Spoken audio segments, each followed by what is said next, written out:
ನಮಸ್ಕಾರ ಸ್ನೇಹಿತರೆ, good morning ಎಲ್ರಿಗೂ.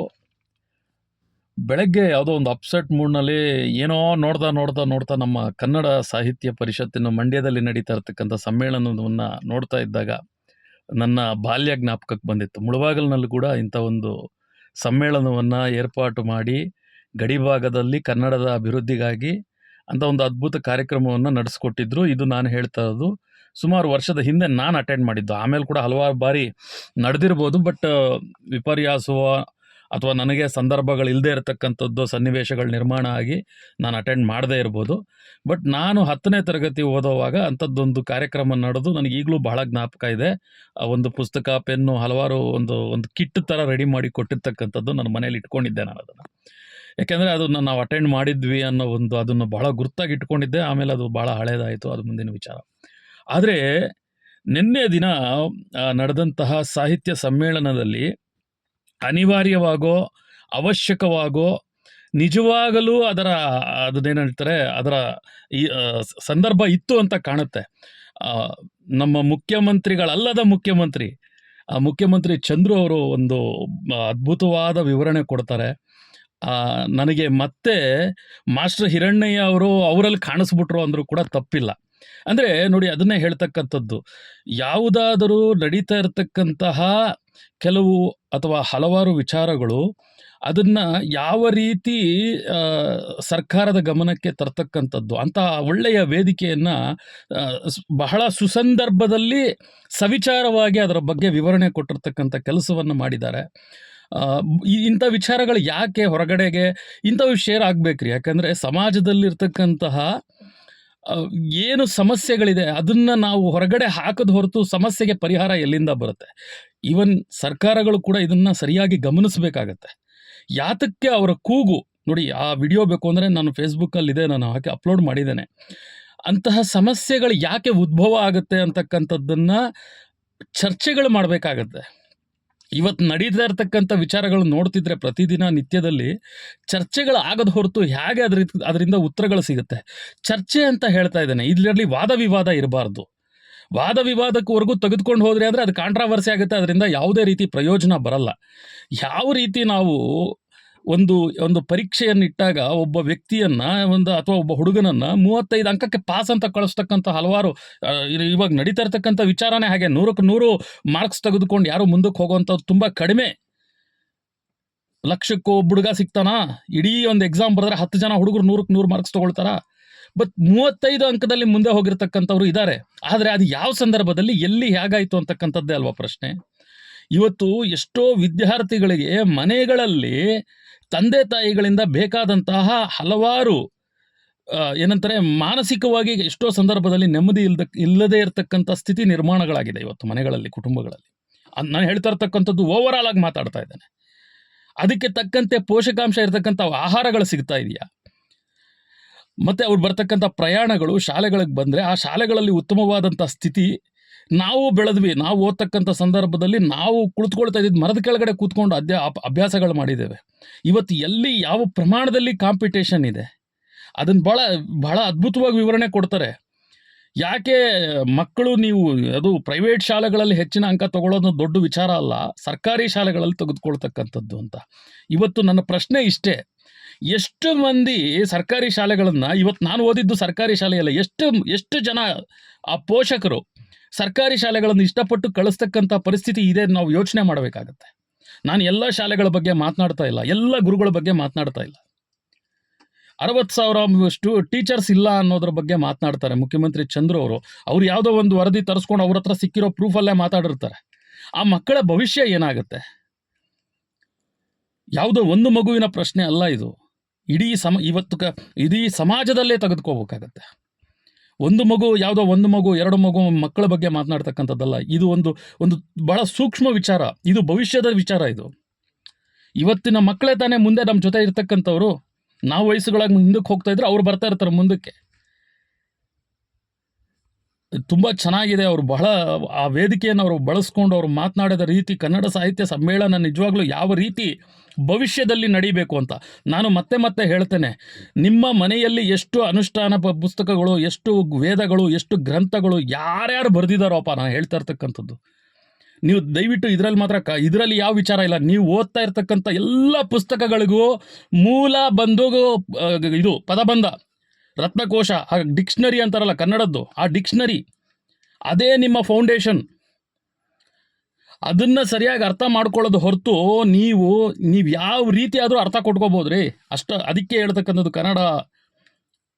ಕನ್ನಡ ಆಮೇಲೆ ಯಾವುದು ಸಬ್ಜೆಕ್ಟ್ಗಳಿದ್ದಿದ್ದು ಇಂಗ್ಲೀಷು, ಹಿಂದಿ, 3 ಭಾಷೆ.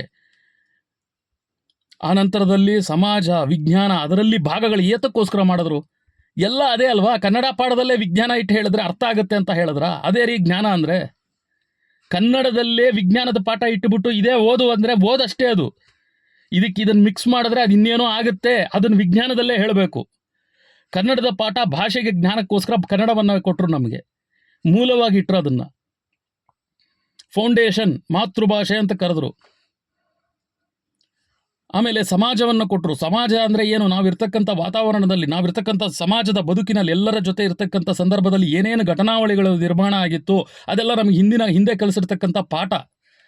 ಅದನ್ನು ಅರ್ಥ ಮಾಡಿಕೊಂಡು ಮುಂದೆ ಅಂತಹ ಕೆಟ್ಟ ಸಮಾಜ ಇಲ್ದಿರೋ ಒಳ್ಳೆಯ ಸಮಾಜವನ್ನು ನಿರ್ಮಾಣ ಮಾಡ್ಕೊಳ್ಳಿ ಅನ್ನೋದಕ್ಕೋಸ್ಕರ ತಾನೇ ಸಮಾಜ ವಿಜ್ಞಾನದಲ್ಲಿ ಆ ಯುದ್ಧಗಳು, ಆ ಘಟನೆಗಳು, ಅದು ಇದು ಪ್ರತಿಯೊಂದು ಹೇಳ್ಕೊಂಡು ಹೋದರು.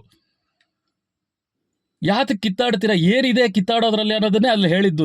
ನಮ್ಗೆ ಕಿತ್ತಾಡಿದ್ರು ಅನ್ನೋದಲ್ಲ ಹೇಳಿದ್ದು. ಅಲ್ಲಿ ಯುದ್ಧ ಆಯಿತು, ಅಲ್ಲಿ ಅಷ್ಟು ಜನ ಸತ್ರು, ಇಲ್ಲಿದ್ದೇ ಆಯಿತು 1947ರಲ್ಲಿ, ಅಲ್ಲೆಲ್ಲೋ ದಂಗೆ ಆಯಿತು, 56ರಲ್ಲಿ ಇನ್ನೇನೋ ಆಯಿತು.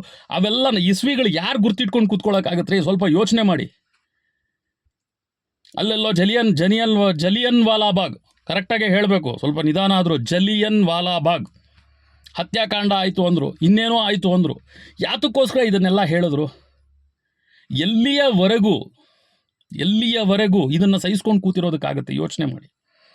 ಇಂತಹ ವಿಚಾರಗಳನ್ನೆಲ್ಲ ನಮ್ಗೆ ಹೇಳಿದ್ದು ಮುಂದೆ ಅದಕ್ಕೆ ಆಸ್ಪದ ಕೊಡಬೇಡಿ ಅಂತ.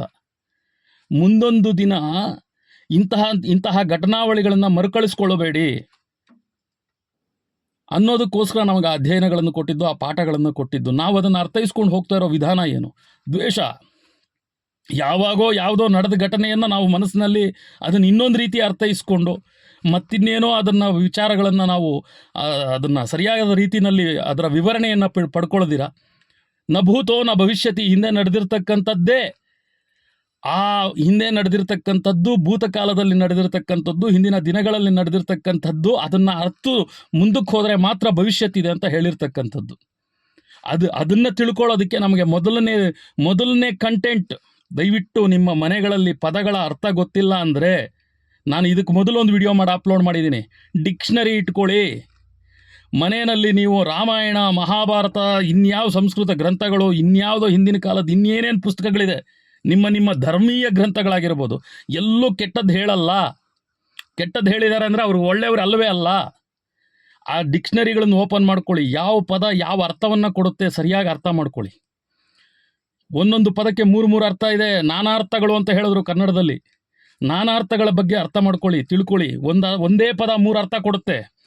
ದ್ವಂದ್ವ ಪದಗಳು ಅಂತ ಹೇಳಿದ್ರು. ಯಾತಕ್ಕೆ ಹೇಳಿದ್ರು ಕನ್ನಡವನ್ನು? ದ್ವಂದ್ವ ಪದಗಳನ್ನು ಯಾತಕ್ಕೋಸ್ಕರ ಹೇಳಿದ್ರು? ಸರಿಯಾಗಿ ಹೊಂದಿಸಿ ಬರೀರಿ ಅಂದರು.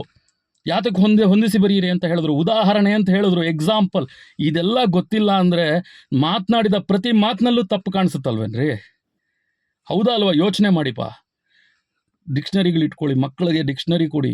ನೀವು ಕಲಿಯೋದಕ್ಕೆ ನಾನು ಹೇಳ್ತೀನಿ ಕೇಳಿ. ನಾನು ಚಿಕ್ಕವನಾಗಿದ್ದಾಗ ಅದೇನೋ ಒಂದು ಪ್ರೋಗ್ರಾಮ್ ಮಾಡಿದರು, ವಯಸ್ಕರಿಗೆ ಪಾಠಗಳು. ನಾನು ಅದನ್ನು ಇಂಥವು ಯಾವುದೂ ಗಮನಿಸಲ್ಲ. ನಾನು ಹೇಳ್ತೇನೆ, ವಯಸ್ಕರ ಪಾಠಶಾಲೆಗಳಿತ್ತು. ನಟನೆ ಸಿನಿಮಾಗಳಲ್ಲಿ ತೋರಿಸಿದ್ದು ಬೇರೆ, ಅದು ಹಾಡು ಎಂಟರ್ಟೈನ್ಮೆಂಟ್ಗೆ ಆ ಫಿಲಮ್ಗಳಲ್ಲಿ ತೋರಿಸಿದ್ರು. ಏನೋ ಮುದುಕರನ್ನ ಕೂಡಿಸ್ಬಿಟ್ಟು ಒಂದು ಒಳ್ಳೆ ಟೀಚರ್ ನಿಲ್ಲಿಸಿ ಡ್ಯಾನ್ಸ್ಗಳು ಮಾಡಿಸಿದ್ದು, ಅದು ಬರೀ ನಮ್ಮ ಎಂಟರ್ಟೈನ್ಮೆಂಟಿಗೆ ಮಾಡಿರೋದ್ರಿ. ಅದಕ್ಕೆ ಹೇಳ್ತಕ್ಕಂಥದ್ದು ಮನೋರಂಜನೆ ಬೇರೆ, ಕ್ಲಾಸಸ್ ಬೇರೆ. ನೀವು ಎಲ್ಲಿ ಅದನ್ನು ಮನೋರಂಜನೆ ಮಾಡ್ಕೊಳ್ತೀರೋ ಆವಾಗ ಹಾಳಾಗಿ ಹೋದ್ರಿ ಅಂತಾನೆ. ಪ್ರತಿಯೊಂದಕ್ಕೂ ಒಂದೊಂದು ವಿಧವಾದಂತಹ ಮಾನಸಿಕ ಅರ್ಥಗಳಿರುತ್ತೆ. ಅದಕ್ಕೆ ಅದನ್ನು ವಿಷಯಗಳಾಗಿ ಭಾಗಗಳನ್ನಾಗಿ ಮಾಡಿರ್ತಕ್ಕಂಥದ್ದು.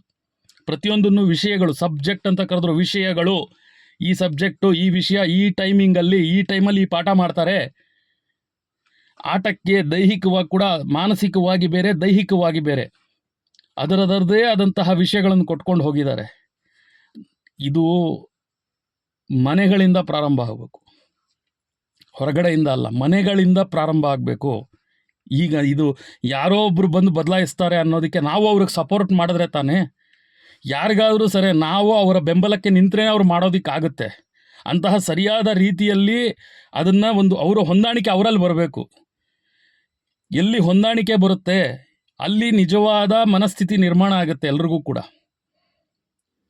ಸಮಸ್ಯೆಯನ್ನು ಉಲ್ಬಣ ಮಾಡಿಸ್ಕೊಂಡು ಹೋಗ್ತಕ್ಕಂಥದ್ದಲ್ಲ. ಕನ್ನಡ ಸಾಹಿತ್ಯ ಸಮ್ಮೇಳನದಲ್ಲಿ ಮುಖ್ಯಮಂತ್ರಿ ಚಂದ್ರು ಅವರು ಅವ್ರ ನೋವನ್ನು ಹೊರಹಾಕೊಂಡಿದ್ದಾರೆ. ಅವರ ನೋವಲ್ಲ ಅದು. ಇವತ್ತು ಆ ವಿಡಿಯೋ ನೋಡಿರ್ತಕ್ಕಂಥ ಪ್ರತಿಯೊಬ್ಬರ ಮನಸ್ಸಿನ ನೋವಿರುತ್ತೆ.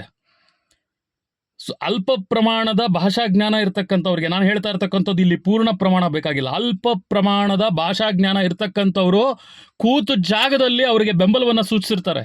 ಯಾಕೆಂದರೆ ಎಲ್ರಿಗೂ ಅಂಥ ವೇದಿಕೆ ಸೃಷ್ಟಿ ಆಗಲ್ಲ. ಸೃಷ್ಟಿ ಆದರೂ ಕೂಡ ಯಾರೂ ಬಳಸ್ಕೊಳ್ಳೋದಿಲ್ಲ ಅಂತಹ ವೇದಿಕೆಯನ್ನು. ಯಾಕೆ? ಏನಾಗ್ಬಿಡುತ್ತೋ ಅಂತಕ್ಕಂಥ ಭಯ. ಅವ್ರು ಹೇಳ್ತಾ ಇದ್ದಾರೆ ನೋಡಿ, ಲಾಸ್ಟಲ್ಲಿ ಒಂದು ಮಾತು ಕೂಡ ಹೇಳ್ತಾರೆ, ಅಂಥ ವೇದಿಕೆಯಲ್ಲಿ ಅವ್ರು ತಪ್ಪೇನೋ ಮಾತಾಡಿಲ್ಲ. ಏನು ಸಮಾಜದಲ್ಲಿ ನಿರ್ಮಾಣ ಆಗಿದೆ ಅಂತ ಆ ಪರಿಸ್ಥಿತಿಯನ್ನು ಎಳೆಯಾಗಿ ಬಿಚ್ಚಿಟ್ಟಿದ್ದಾರೆ. ಮತ್ತೆ ಎಲ್ಲಿ ಹೇಳ್ಕೋಬೇಕು ಅವ್ರ ನೋವನ್ನು? ಹಾಗಿದ್ರೆ ಮತ್ತೆ ಎಲ್ಲಿ ಹೇಳ್ಕೊಂಡ್ರೆ ಅದಕ್ಕೆ ಸ್ಪಂದನೆ ಸಿಗುತ್ತೆ? ಇಂಥ ವಿಚಾರಗಳನ್ನು ಚರ್ಚೆ ಮಾಡಿದ್ರೆ ತಾನೇ ನಿಜವಾದ ಸ್ಥಿತಿ ಹೊರಗಡೆ ಬರ್ತಕ್ಕಂಥದ್ದು. ಇವತ್ತು ಮಕ್ಕಳಿಗೆ ವಿದ್ಯಾಭ್ಯಾಸ ಸರಿಯಾದ ರೀತಿಯಲ್ಲಿ ಸಿಕ್ಕಲಿಲ್ಲ ಅಂತಂದರೆ ಹೇಗ್ರಿ ಲೈಫ್ಗಳಲ್ಲಿ, ಜೀವನಗಳಲ್ಲಿ ಭವಿಷ್ಯವನ್ನು ಇಲ್ಲೇ ತುಂಡರಿಸ್ಬಿಟ್ರೆ, ಭವಿಷ್ಯವನ್ನು ಇಲ್ಲೇ ಹಾಳು ಮಾಡಿಬಿಟ್ರೆ ಆ ಮಕ್ಕಳ ಪರಿಸ್ಥಿತಿ ಏನು? ಮಕ್ಕಳ ಕೂಗಿದು. ನಾವು ಏನೂ ಇಲ್ಲದೆ ಬರೀ ನೆಲದ ಮೇಲೆ ಕೂತು ಓದ್ಬಿಟ್ವಿ ನಾವು. ನಮಗೆ ಅವತ್ತು ಅರ್ಥ ಆಗಿರಲಿಲ್ಲ. ಇವತ್ತು ಪೂರ್ಣ ಪ್ರಮಾಣದಲ್ಲಿ ಅರ್ಥ ಆಗಿದೆ ಅಂತ ಮಾತನಾಡ್ತಾ ಇಲ್ಲ.